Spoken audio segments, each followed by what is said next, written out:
With the Great Awakening, my boyfriend often, he's also authorized, says this as well, that the yogis were the first conspiracy theorists. Mm, In my I mind, a agree. loving God would not do that, right? Like that's not, these two are not the same. A loving God. Catherine, you're a parent. I'm an aunt. No matter what my nieces and nephews did, no matter what you would still love them as, Absolutely. like, you would never cast them into hell for eternity. And that always didn't sit right with me. And I think that's the beginning of waking up, is asking yourself those hard questions. Not pointing at the world and saying this politician did me wrong or that doctor did me wrong, but asking yourself, where are you attached to something that might be illusionary? And I am so anti-censorship that I think let everything out, let the bad ideas out. Because if we can see every idea, I believe most people, if they can see every idea, will make a better decision. When you say, every time someone says the word deprogramming, I literally, in my mind's eye, see this shattering of illusions. And we call, in Sanskrit, that would be the Maya, the illusionary world. And I think that's really what's happening, is that we're leaving the illusionary world behind. And with the Great Awakening, my boyfriend often, he's also authorized, says this as well, that the yogis were the first conspiracy theorists. Mm. If you read the Yoga Sutras, they were the first ones to be like, something's not right. But they did it right. They did it the right way, right? They went inside themselves. They went into their bodies, into their own thoughts, and examined themselves to find the truth. They didn't point the finger and blame other people. They went within to realize what was going on and why things felt off. Hi everyone, it's Catherine here. And before I dive into today's episode, I want to really quickly share something that's so important to me. I love hosting this podcast because it allows us all to explore those questions, challenge our programming, and uncover the natural truths that truly empower us. But did you know my real passion's working one-on-one with animals and people, helping you or your animal cut through the noise, find the root cause of imbalances, stress, illnesses, or really just create a personalized plan that actually works for you.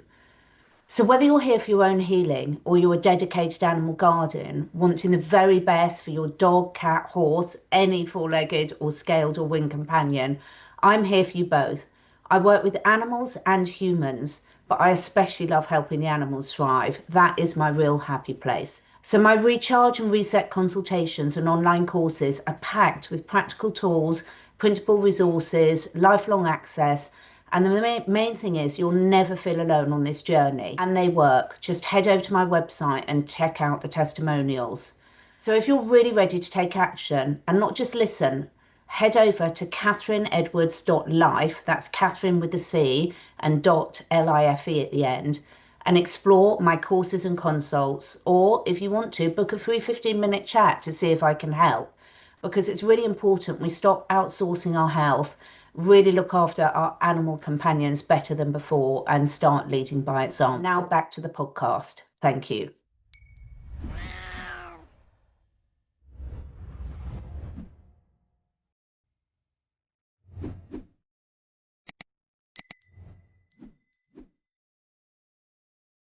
Big welcome back, everyone, to another episode of my Deprogrammed series, where we're really looking to peel back the layers of conditioning and explore the truths, and most importantly, the solutions, so that we can all reclaim our health, our freedom, and our power.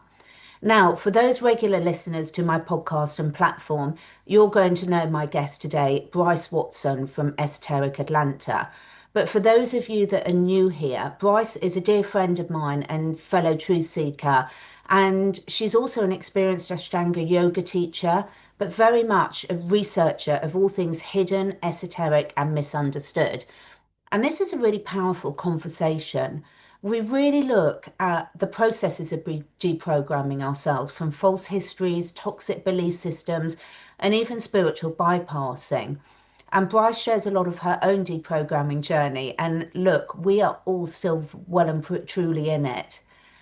We also look at inner awareness, nervous system healing, and reclaiming our sovereignty, because with Brice's experience that she's learned from years of research, yoga, and study, it's about really breaking free from the stories we've been told and the ones, very importantly, we've been telling ourselves. So I know you're going to really love this episode. There's something in here for everyone.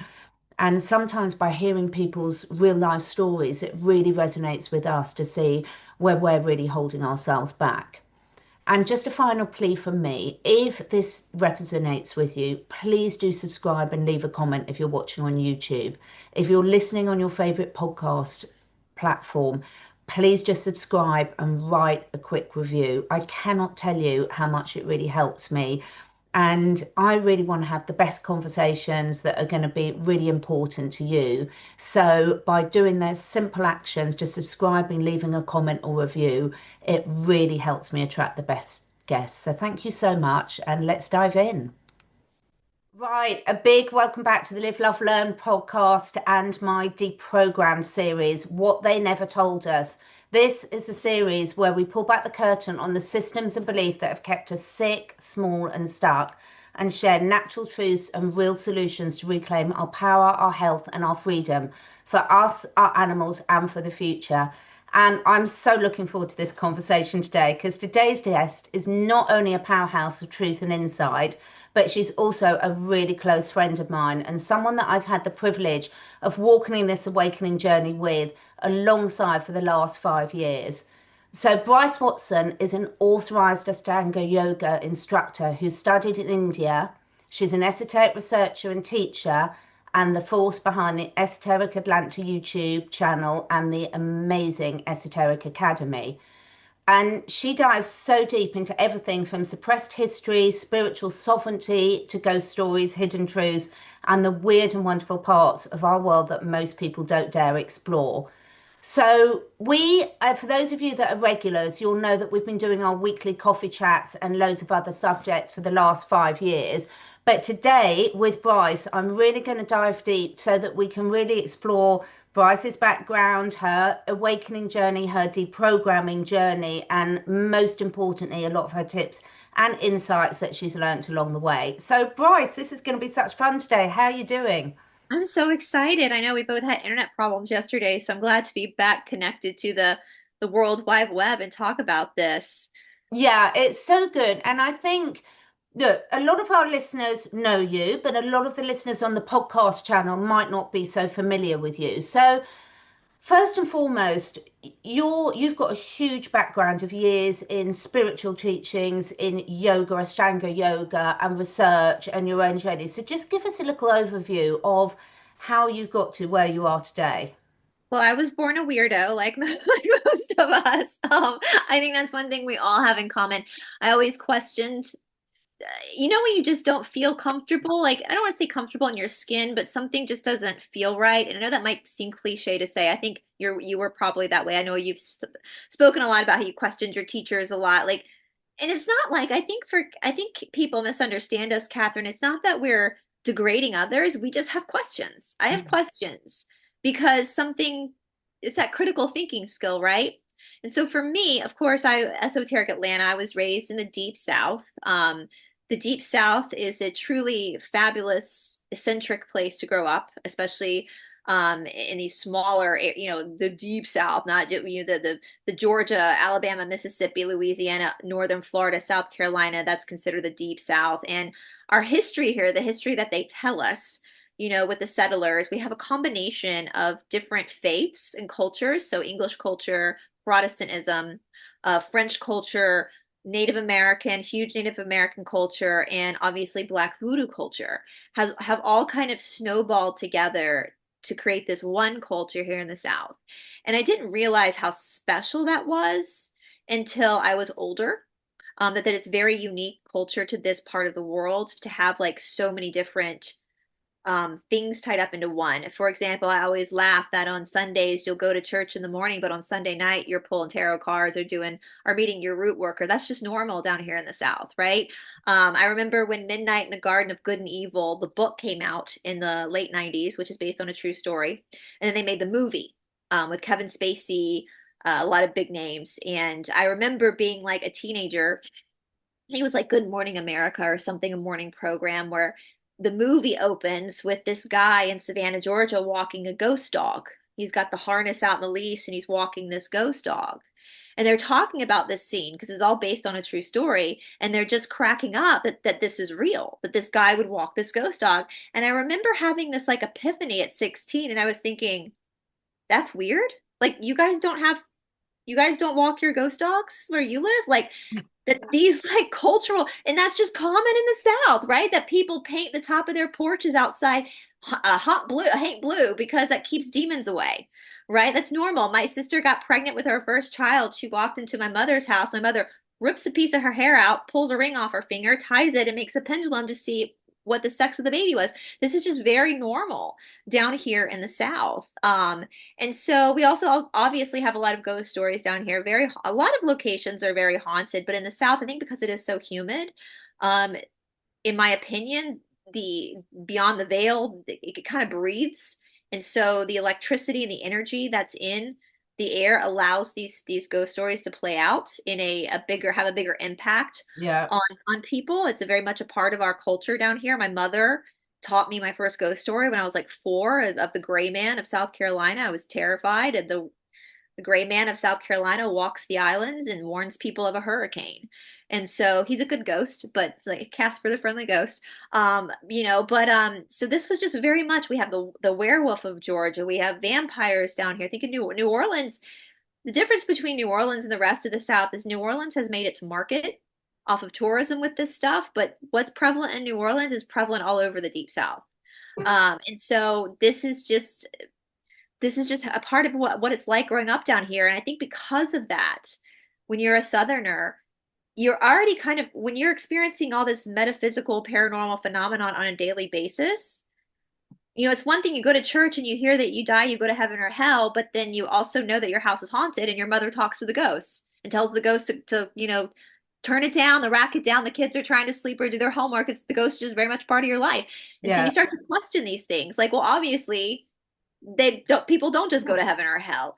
For me, I also grew up in a very academically successful family, we'll say. My dad's mom's family, my great grandmother in the 1800s was one of the foremost educated women in the state of Georgia. And so she actually educated men in the men's schools, and that kind of got passed down. My grandmother, my dad's mom, she had her master's degree, which was very, very strange at that time for a woman to go that far in academics. And so academics was taken very seriously in my family. I did not know until I was actually in university that university was an option, that it wasn't forced upon you. I thought that you by law had to go, and I asked my mom, and my mom said, well, in this house, it's the law that you go. And so I had a family that was very academically, my mom's family, they're all doctors. My dad's a veterinarian. My dad's family, my dad's mom's family, they were all judges and lawyers. And so, with that comes obviously an inquisitive mind, because I think that's hereditary when you grow up with that much study around you, that it just kind of naturally is in your DNA. But with that being said, I grew up in a private school. I know in England they're called public schools. But in the United States, public schools are our free schools. But in the private schools are the ones that your parents pay for. But I actually do believe in that respect, my school was very academically abusive. Like, there was a lot of stuff they did that maybe wasn't healthy for us at that age, but there was some other stuff that went on at school too. So I think I had a lot of trauma. I was around a lot of narcissism growing up. And so I started to question things. And after school, I moved out to Los Angeles, and I really I've always believed in God. I've always had a belief, that might trigger people by me saying God, but you guys know what I'm saying, like a higher consciousness. There's a reason behind all of this, but I didn't necessarily like the church. I grew up Presbyterian. I think I was picking up on some of the spiritual abuse and manipulation that a lot of religions are guilty of. Robbie's agreeing with me. He's barking right now. And so I started to practice yoga. My first practicing of yoga was really more recovery from running. I was a long distance runner. But then I started. Mine are just waking up as well. He's woken mine up in the background. Oh, really? Look, just for anyone listening, Brice has got Ravi, who's an Indian dog, and I've got Lola and Indy, who are Romanian dogs, and they're very good screen friends. So Yes, exactly. Ravi is very we call him the sheriff because he likes to sheriff the area, but my boyfriend just walked in, so he wanted to go say yeah. hello to his dad. No, so I started doing yoga as more of a way to heal my body from running as a counter kind of, but I started to feel so good doing it that I started to dive deep into the philosophy because I love philosophy, right? I'm inquisitive. I'm not, Mhm. I remember a teacher told my mom once, like, we can generally say there are two types of thinkers in this world: people who think black and white, and people who think gray. And gray thinkers would be more like me, people who like to ponder history, philosophy, don't really need a direct answer, And so I started to study this philosophy, and I really got into traditional yoga. I moved back to the East Coast, started going back and forth to Philadelphia to study with David Grieg, and then I started teaching it, which I never thought that would happen. I never thought I would ever be a yoga teacher and then I ended up in India, in one of the most prestigious yoga schools in the world where I did not think I was going to get in when I applied.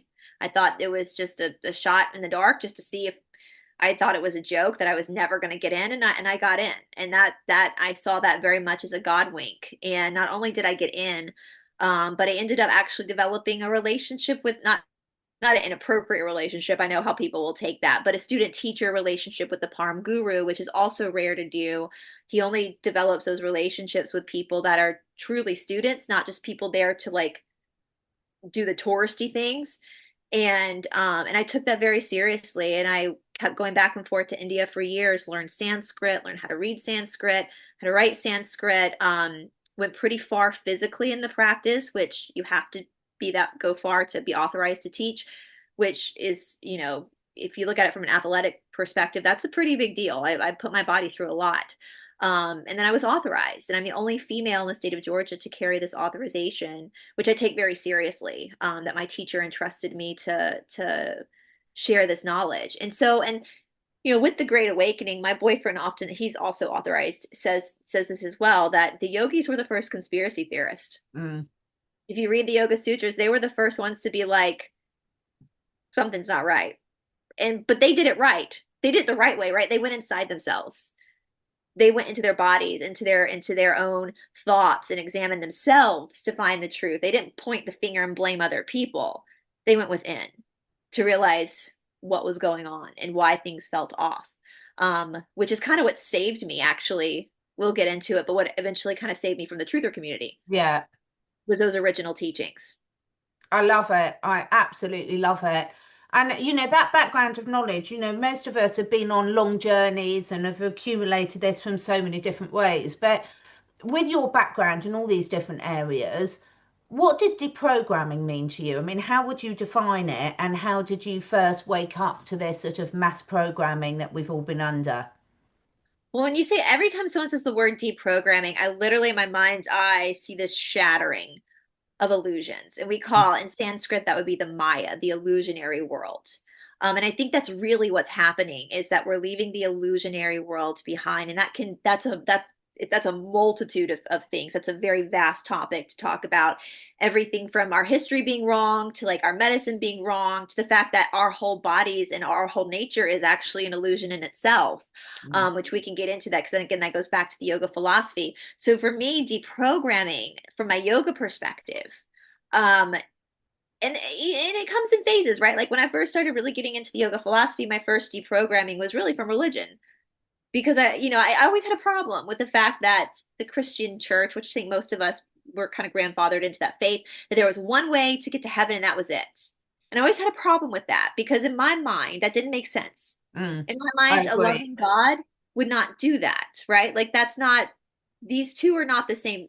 A loving God, Catherine, you're a parent. I'm an aunt. No matter what my nieces and nephews did, no matter what you would still love them as, Absolutely. like, you would never cast them into hell for eternity. And that always didn't sit right with me. That was that cognitive dissonance. Like that did not sit right with me. Um, I never, and so getting into yoga helped explain all of that. Like, oh no, of course not, because there's really no sin. Sin just Mm. means to miss the mark. It means that we're making karmic mistakes, to really try to figure out the fact that we're not our nature, we're our soul. And so now this makes more sense to me. Like this make this that so that deprogrammed from religion, and that's true with a lot of religions. But then you also have the hardest part for me is the history, because I always loved history. I could always growing up, I never had to study for a history test. I just remembered it. I took it in. To me, it was like a story. It was like reading a great novel.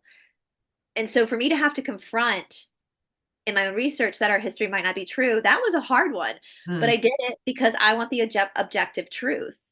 And even though a lot of what we're looking for in the objective truth becomes subjective because we don't have all the information, I also, Aristotle's quote, it's a sign of an intelligent mind when you can entertain ideas without accepting them and not cling to these ideas, because again, that comes back to the yoga. To cling to an idea, to an opinion, like it's the truth, is not that's to ignore your soul, right? To not cling to these opinions, but just see them as thoughts, and that's it. But that was hard. And so going down that journey of being able to like hold on loosely to things, but be able to let them go when I need to, that's been a huge lesson.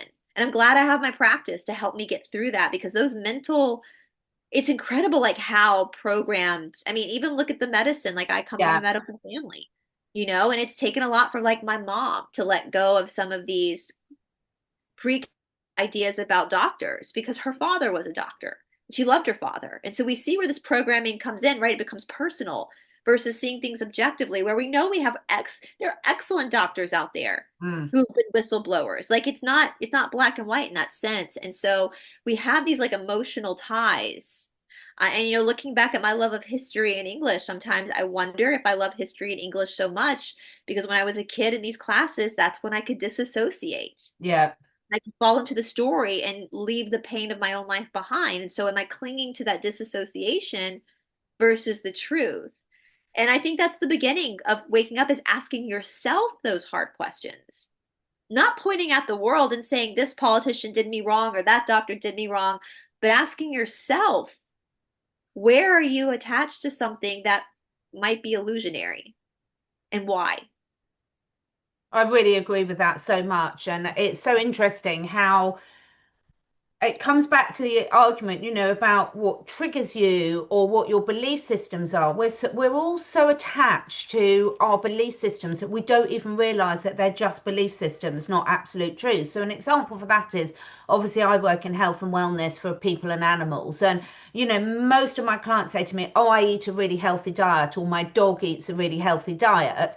But you've only got to look at the type of breakfast we eat in the UK to what you would eat in America to what they'd eat in Finland, for Yeah. example, that our whole definition of what's normal eating is so different based on how we've been brought up, where we've been brought up, the cultural differences, the religious differences, the belief differences. Are you a vegan, a vegetarian? Are you in an area where there's mass spraying of food? It's so interesting to see. And sometimes we need to, that's why travel's so great, in my opinion, because it takes you out of your box and makes you look at things in a different way. So for you, I mean, you've already touched on this a bit with the history, but was there, can you think of any sort of big shock, aha moments where you're thinking, oh my goodness, I really have been lied to about this. This is really making me question one of my belief systems. Well, there's a lot of them. There's a lot of them. I think I'll start with the first one that happened before I even got into the history. So my boyfriend did an interview with Paula over on the Esoteric Academy. We decided that she should be the one to interview him, not me, because I would just argue with him. Yeah. Like you can't really, it's different when it's somebody else. But I did the editing of the video. And so my boyfriend, now he's been awake. So my boyfriend is 11 years older than me. So I was born in 1983. He was born in 1972. And when you're in your 40s and 50s, that doesn't really matter. There comes a point where it doesn't matter anymore. But when it comes to the idea of world events and waking up per se, this matters because in September, we'll say, I know we have to be careful about how we say this, but in September of 2001, there was a huge event that happened in the United States. I was 18. He was 29. Mm. So my 18-year-old self saw this event. We're both Americans, but saw this event very differently. I was a child still really at 18, even though you're a legal adult, you're still kind of a child. He was 29. And he had grown up as a military kid. So he had traveled the world. He has his own stories to tell about his experiences with extraterrestrials. But he woke up. That's when he really woke up. And he had already spent a lot of time in India. He had already been authorized to teach. So he had been in India for a long time studying with Patabi Joyce, very famous Parm guru who's now passed away. And so he already had this like yogic awakening. But then when that event happened, it was like, for him, it was like, oh no, that's not what it immediately hit him. Where for me at 18, of course I'm going to believe what the media and my parents tell me happened because I'm 18. I'm an 18-year-old kid. The internet was brand new. It wasn't like, so if you're younger watching this, we didn't have the internet when I was in high school. Like that was brand new. It was literally just the TV and the news. So he's been on this journey for a very long time. He's gone through the ups and downs. He's been the black pill, the red pill. He's fallen for junk conspiracy. He's, found the Cassiopeians, law of one. He's had this huge dive into waking up. So when we started dating, and in this interview with Paula, he talks about this. He said, when I started dating her, I needed to know if she was open to hearing that the world we live in isn't really what we think it is. Now, this was before 2020. So so we were in India. It was 2016. We were in India. And in India, it's kind of funny. He was clever about this. He said in the interview, and it really touched me that he said this. He said, Brice is really smart. She's gone to these really big schools that are hard to get into. And so I knew I had to meet her academically with this stuff, which I'd never heard him say that before. So that really that touched me. He said that. But what we did, we take these oil baths in India. And if you've never taken an oil bath and you struggle with inflammation, this is a really good thing to do. It's not a bath per se. You put castor oil all over your body and you sit with the castor oil all over your body. Now, most people sit for like 15 minutes, but after you've done it for a long time, you can sit for longer. It just drains you. It pulls everything out. Your nose runs a lot, gets all those toxins out, inflammation out. Old Ayurvedic thing. And so we were sitting for an hour, and it was a Friday evening. Saturdays we had off so we could sleep in, get some good sleep. And I had castor oil literally covered all over my body. And so we put the laptop up on the bed to watch something while we're sitting with, beach towels with oil over our body. So with that being said, I couldn't touch. I had so much oil on my hands, I could not touch the laptop. And what he put on, and I'll show you guys, is this video right here. That exact video. I'm just going to read it out for the people listening to this on the podcast. So it's Jordan Maxwell, The Cult of Saturn. Yes. And if you look at the video footage, he has a yellow blazer on and a black turtleneck. It's old footage. It's from 2001, I believe, was when that first was released. I think it was before September of 2001. It's about 45-minute lecture. And he's talking about the cult of Saturn. And he talks about like the church and the fact that preachers wear black robes and judges wear black robes, and how that when you graduate, you wear a black robe because that's the Saturnalian and what Saturn is. Now, I'd already had a little bit of education into astrology, so I know that each planet has its purpose, and Saturn is the matrix. It's Father Time. And Saturn in its appropriate template is not negative. It just is what it is. But they have, the cube, the black cubes, the town square, the Elohim, elders, elevate. The mortarboard. Yeah, exactly. Everything. And it was so, the earrings that we wear, the wedding bands we wear, the rings of Saturn, it was so just, and Jordan Maxwell himself was a brilliant researcher. In a time where there was no internet, he was spending his hours going through old books, and I was so flabbergasted at what I heard. It was like once I heard it, I couldn't unhear it. But I had been saying that up until that point, I had been kind of primed anyway, because I was going through my yoga experience. I was challenging my own thoughts. I was doing all this work on myself. That after that documentary I couldn't touch any of that stuff again for a whole year. I had to wait for like a year before I could entertain it again, because it affected me so deeply. And it wasn't like what he was saying was necessarily bad, but it was just so obvious that what I thought was just good old citizens creating just a fair society had a much deeper meaning and much deeper. And since that meaning was hidden, and again, not everything about Saturn is bad. right? Wedding bands aren't a bad thing. You're just showing the world that you're taken basically. And the left finger connects to the, it's all this stuff that, so it's not necessarily bad, but it was just not what we had been taught. Mm. And it was so overwhelming and that it took me. And then after that, Mr. T, I remember I was in India for the 2016 competition, we'll say, for certain platforms. And it was the first competition that I did not participate in, and my parents were so mad about that. I was raised right when I turned 18. I was taken to the courthouse. Now I think you can do it at the DMV, but then we went to the courthouse. First thing my parents did with me was register me to vote because that was important. My mother, I had ancestors that fought for women's suffrage. Like it was my mother really, this important that people have fought for you to have this right. You need to take advantage. This is your right. And so that's the first thing I did was register. And that was the first, we'll say, competition that I didn't participate in because I was so confused at that point. Here we had Hillary and Mr. T. And I knew I did not like Hillary, but the media was spinning this story about Mr. T that was concerning to me as well. And so I just backed out. But then after that competition happened the next day, we were in India. I remember waking up, going to a little cafe, and the TV was on, and everybody was all upset in the cafe that Mr. T had won. But my boyfriend and I sat there, and we were both really quiet. And as we left, I said to him, I was like, I'm actually kind of feeling good about this. And my boyfriend said, me too. I'm feeling like this might be a good thing. And so we kept our mouth shut. And then, of course, after that, we started looking more and more deep into it, that this was all a smear campaign, that this, of course, when 2020 rolled around, that is exactly who I put my bid in for. I'm trying to be careful how I say that. And then, of course, this last one Just as for well. those of you listening to the podcast, YouTube is still very censored, and both of us have lost channels over this, so that's why we're being really careful with the wording. But it's like, speaking of losing channels, Catherine, it's like once that Pandora's box opens, it doesn't close again. Never, You and I no. have been literally gone through hell and back just for stating our opinions on world events. And and the more they do that, the more you're like, well, I must be right about something because you're trying to shut me up. Yeah.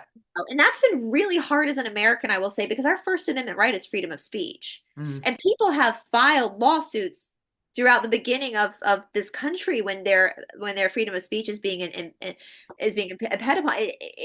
But the fact that this is happening, like that censorship is happening, that was a huge blow for me as an American. We talk about other countries having banned books. In America, we were taught, well, we don't ban books here in America because we're for the people. But then I'm seeing in our modern society, all of these people being censored. Mm. What do you mean? This is the same as banning books. This is the same as burning books. This is and then when I started going through the missing books of the Bible, that was a whole other battle. And not from the powers that be, but from the truthers. Yeah. The truthers would get online and talk about how Facebook was putting them in Facebook jail for misinformation about certain protocol with medicine, we'll say, or again being careful. But then they would tell me that I needed to go to hell because I shouldn't be allowed to read these missing books of the Bible. Well, that's censorship. You can't say that you're anti-censorship, but then want to censor things. Exactly. And I am so anti-censorship that I think let everything out, let the bad ideas out. Because if we can see every idea, I believe most people, if they can see every idea, will make a better decision. Of course, we're always going to have bad people in the world, but you can't, if you're a Christian, you can't say you're anti-censorship if you still want the missing books to be banned, because that's censorship. That's book burning. That's what we'll say the Yahtzees did. I know for your podcasters, we can't say the N word either, which the Yahtzee. Yeah, we'll say it now on YouTube, the Nazis. I think it's so interesting, isn't it? I mean, as you say, once you see these things, then it snowballs into areas of life you haven't even questioned before. I mean, with this journey for yours, give us an example of something where something really personal to you, where you sort of thought, perhaps over the last couple of years, oh wow, even I was still programmed that in that area. Geography and history. It comes back to that too. I don't even remember how I stumbled upon the fact that Egypt, and we've done a video over this, Catherine, and I'm not saying 100% Egypt was an American, but I know sure as hell it's not in Africa. Yeah. And the fact that, and that is always, I've traveled the world. I've been so lucky. I've lived in India, Australia, all over Europe, England, everywhere. I've been able to just travel. That is one thing that was all very, I give my parents credit for that. My mother traveled a lot as a child. It was very important to them that we see the world. And so I give my parents a lot of credit for that, for allowing my sister and me to have those opportunities, to really put that in us to see places. And but I've never been to Egypt and Africa, and that's somewhere I've wanted to go. Um, I'm glad I haven't, because what a waste of money that would have been if I had gone to see the pyramids of Egypt and then realized, wait a minute, I'm actually, from what my research is showing, I actually live in Egypt here in the Southeast. And that might be crazy for people living in the podcast or listening in the podcast. I know our YouTubers are aware of this, but then the Tartarian stuff came out. And Yeah. the Tartarian information really, and I think, Catherine, too, what it is, and you try to, as an American, and the Americans listening might understand this, to try to reconcile this, because as a white American of Europe, of what they say, European descent, what does that even mean anymore? You know, in America, our country, from what they tell us, is not that old. 1776 is the birth year, but we know the Revolutionary War went on for a while. So that's, most of us can trace our lineage back. Like, I know I have two ancestors that fought in the American Revolution. We can trace it back. It hasn't been that long. And so we celebrate this as Americans, that our ancestors got on boats, they came over here to start a new life, fought in this war to have freedom for everybody, to have a melting pot where everybody's welcome and all men are equal under God, which the Constitution to me is brilliant that way, that it says we don't believe in a monarchy. All human beings are equal Mm. under God. I love that about our Constitution. That's my favorite thing about the Constitution. So we have these stories about who we are as Americans, and I think that's why Americans are so patriotic. Is from a time we're little, as we're taught that we fought for freedom, Yeah. and then to hear that our history isn't accurate. We've got these things called the mud floods.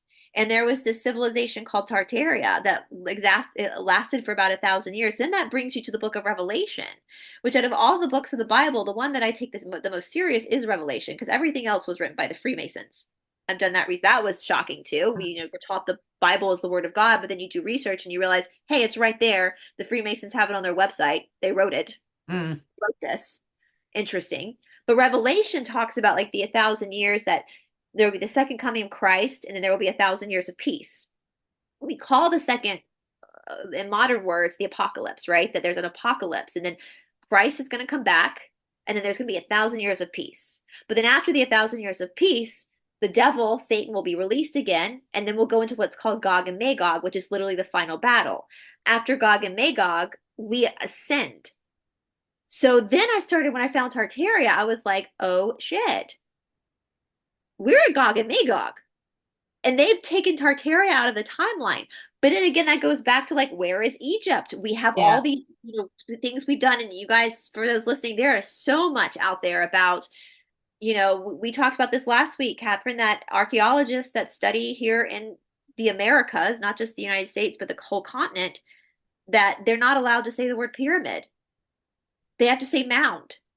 I know, it's incredible. And for people that I will put in the show notes below a link to Brice and I do weekly coffee chats, and we discuss everything from what current world events to ancient history to there's no subject that's off target, is there, for our coffee chats, Brice? And I think this is what's so fascinating, is that once you start seeing how there's everything is linked, I've been doing a lot of studies into the ether, and you can put it in the same sort of thing, that everything is connected and the lies are all connected as much as the truth is. So I mean, on that note, in terms of everything is all connected, why do you think people mock this so much? Why do you think that there will be some people that have been listening to our content for ages and other people's contents, and none of this will be surprise, and there'll be other people who are thinking, how are you moving from the missing books of the Bible to Egypt's in America to the fact that we've been lied to about our education system, our health system, our monetary system we haven't even touched on yet? But why do you think we're mocked so much and shut down so much? Because for people to have to accept that they've been lied to means that they have to accept that the reality as they know it isn't what they know it to be. And I Yeah. think it comes down to our fear of mortality. Every fear we have can be traced back to mortality. And if I'm not this story, if I'm not this chain of events, and I'm saying historically, like humanity shares a common history, right? Then what am I? Who am I? And so I think for people, it's easier just to believe the propaganda and to have a sense of self than to actually be like, oh my God, if this isn't true, then actually go on that journey to figure out, well, then who am I if this isn't true? And that's where the yoga comes in. And that's why I think maybe for me, even though it was shocking and it was hard and I had to sit with it for a long time, I think God did me a solid by having all this experience in India before the Great Awakening happened because it gave me something to fall back on. I already knew from the Yoga Sutras that the world that we live in is Maya, it's illusion. So if it was illusionary 5,000 years ago, then it's obviously still illusionary now. And it gets into the Shiva and the Shakti that our matter, our nature, our bodies are what's considered the Shakti. It's a creation of our soul. So our bodies, our identities are not our soul. It's just a creation of the soul for the experience for the soul to refine itself.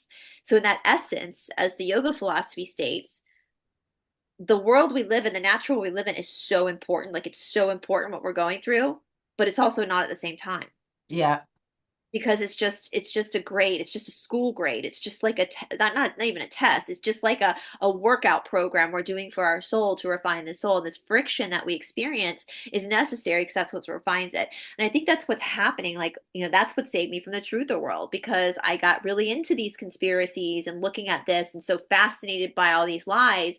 But it got to the point where you and I both, that's how we met, would be working with people and they would say these things as absolute fact, or they would point at this group of like white hats that were coming to save us, are these med beds, and I'd be thinking, but that goes completely against what the ancient texts are telling us about the illusionary world. And what the ancient texts are telling us actually make way more sense. Yeah. Because waiting for someone to save us. Our bodies are meant to be challenged. Our bodies are meant to be, we're meant to sweat. We're meant to work. We wouldn't have muscles and a nervous system if we weren't supposed to use them. So to sit around and wait for a med bed, there's no lesson learned there. There's no wisdom gained from that there, right? To wait for somebody else and I kept thinking, because I will say, my mother used to tell us growing up all the time that if you allow someone to take care of you, then you allow that person to control you.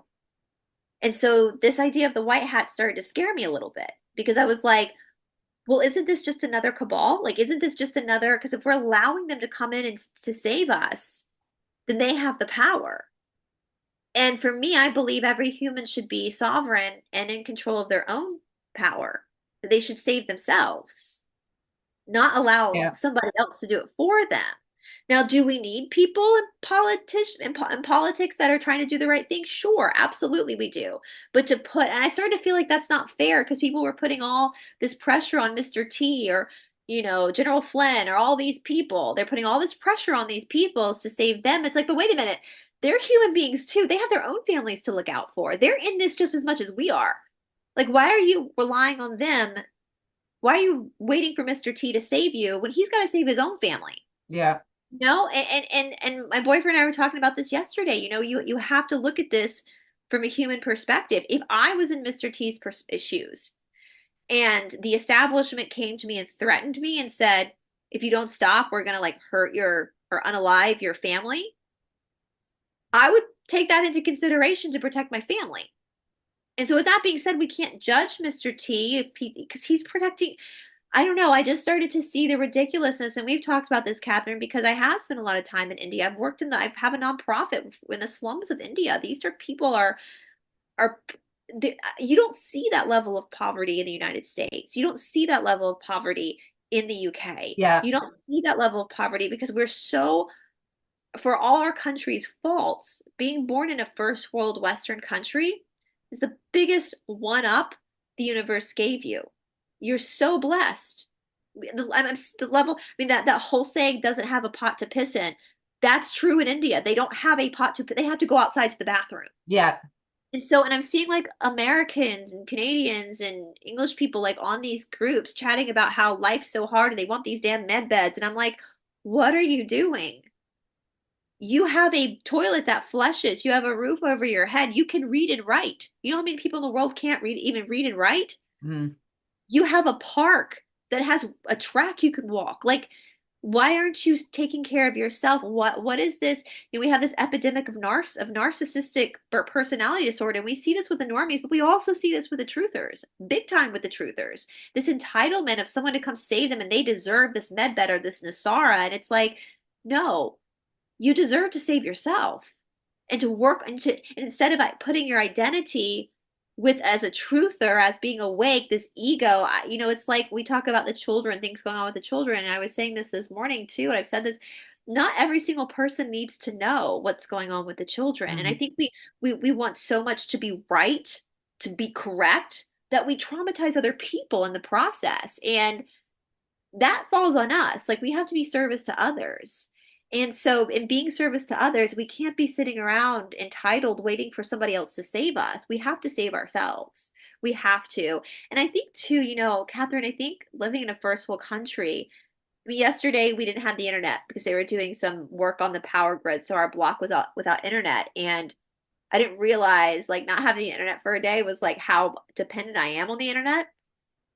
Which in some ways it was kind of nice. It was kind of like going back to the 90s, where you have to think of things to do. I read a lot.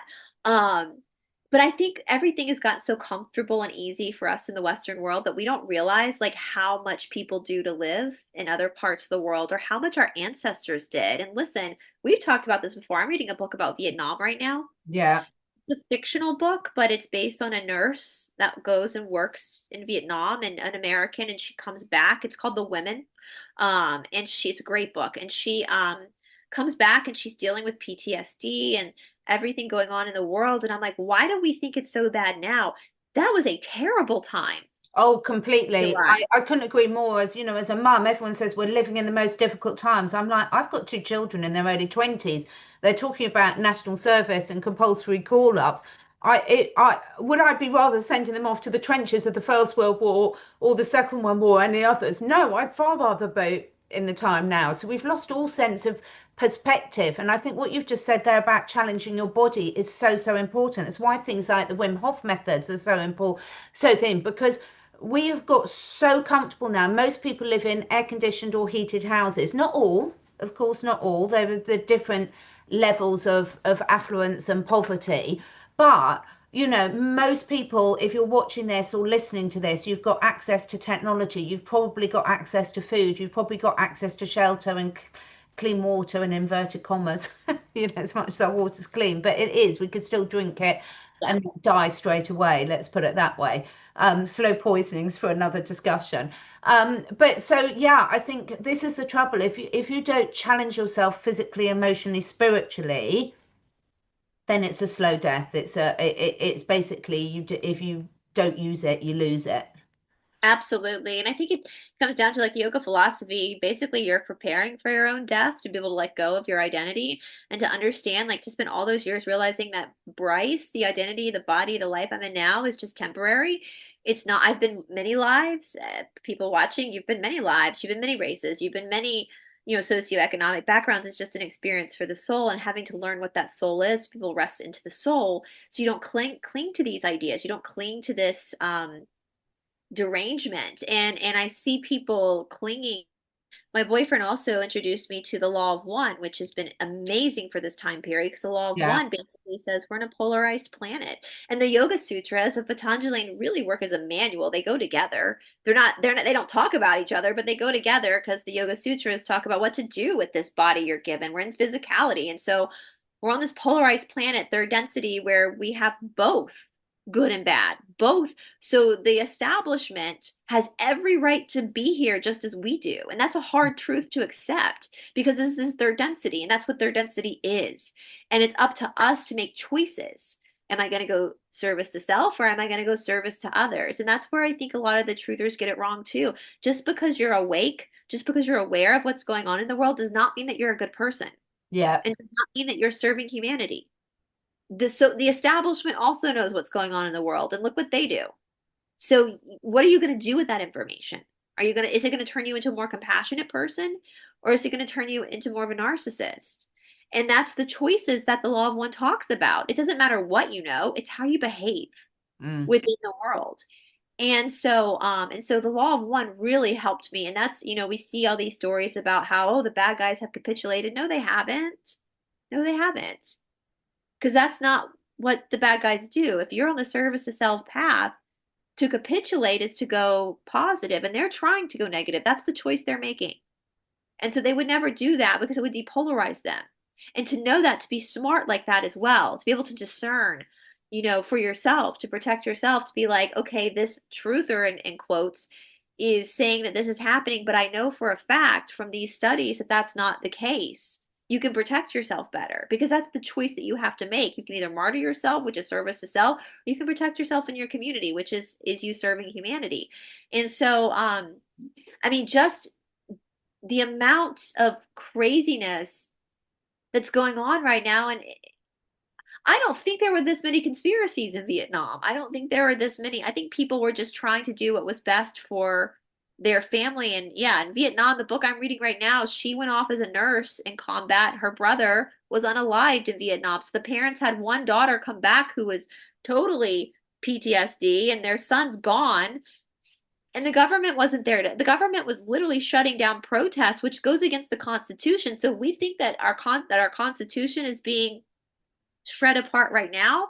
No, it's been happening for a while. This happened in the Vietnam era as well. And and just having that dose of humility of like, this is the time we're in, and anything that all that matters is my choices that I make going forward. Right. And the Cassiopeians talk about that. When you believe a lie, that's you selling your soul.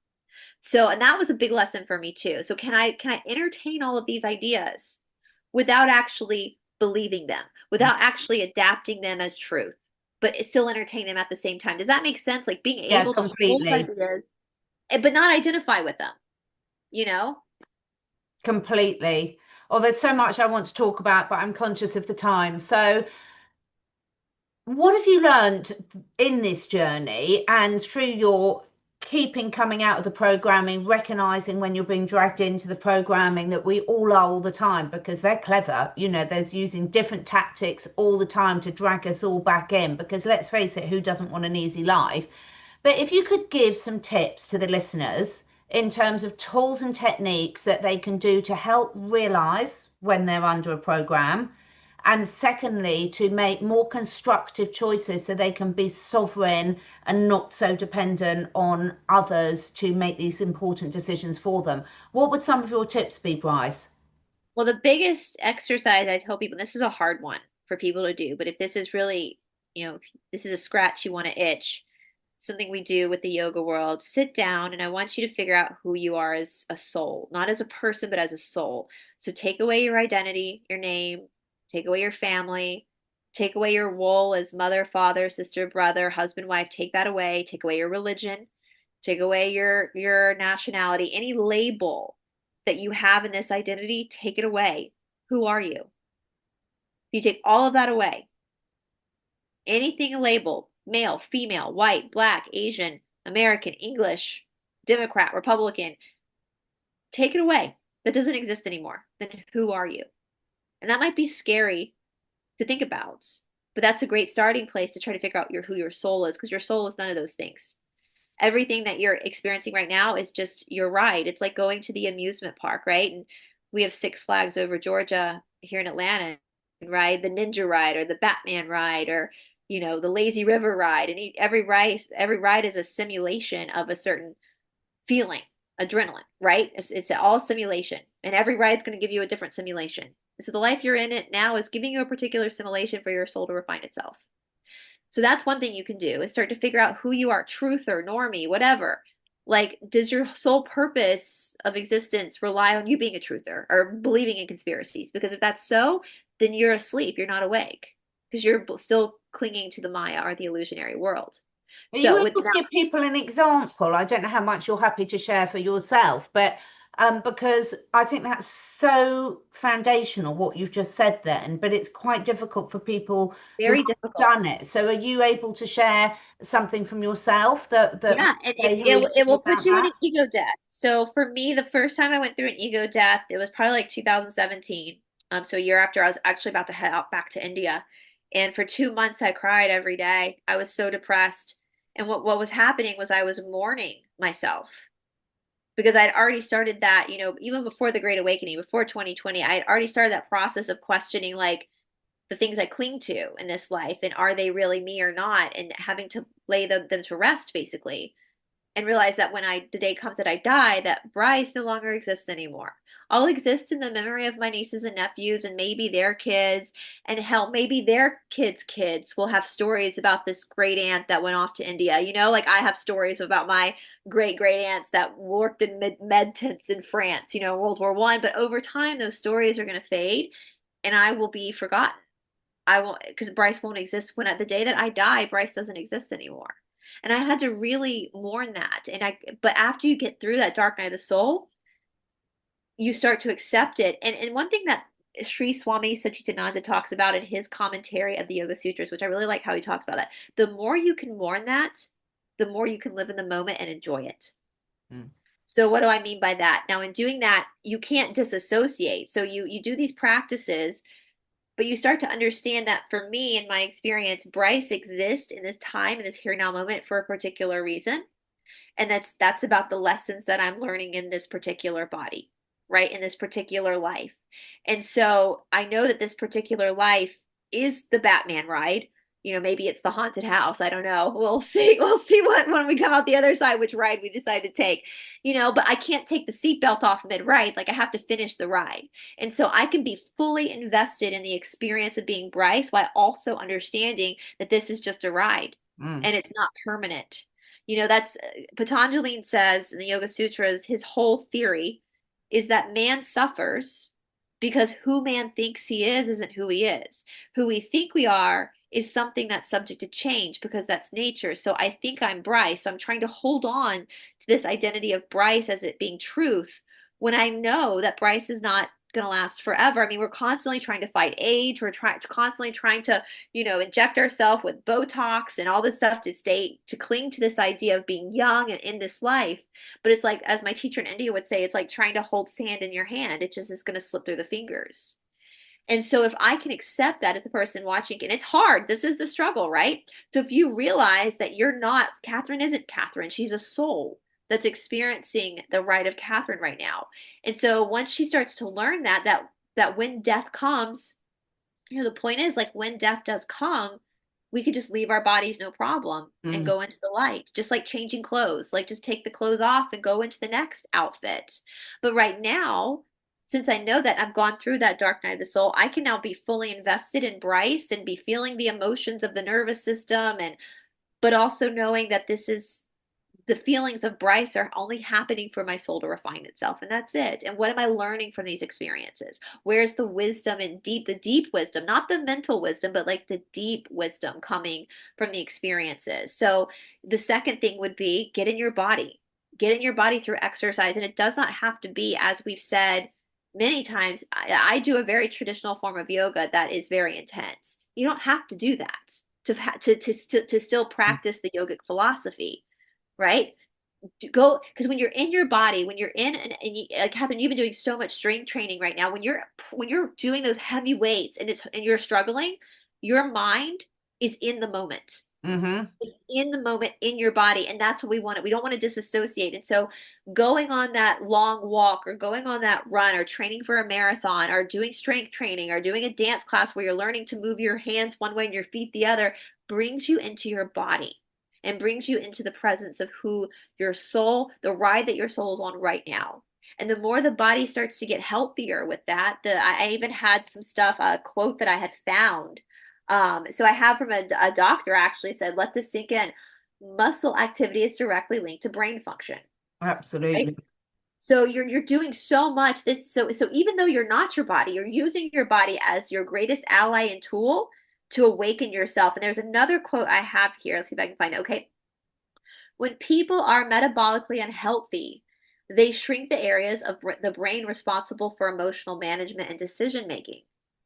So when you really get into your body and start to course correct your health, your emotions become more manageable, which is part of the yoga, as well as learning how to like be like, you know, we don't want you to be a psychopath. You need your emotions, but to also manage them and not react to them.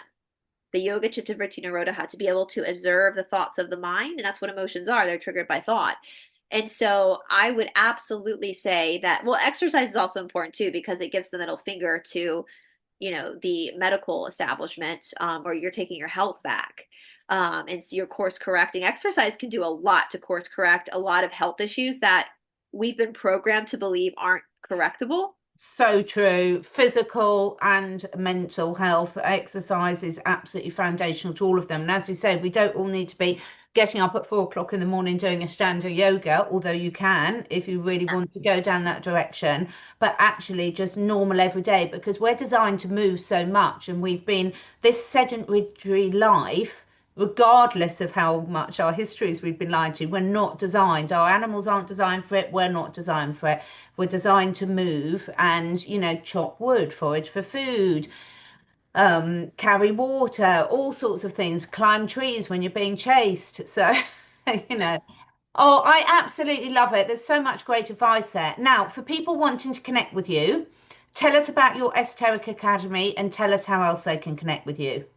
Well, we have the Esoteric Academy up.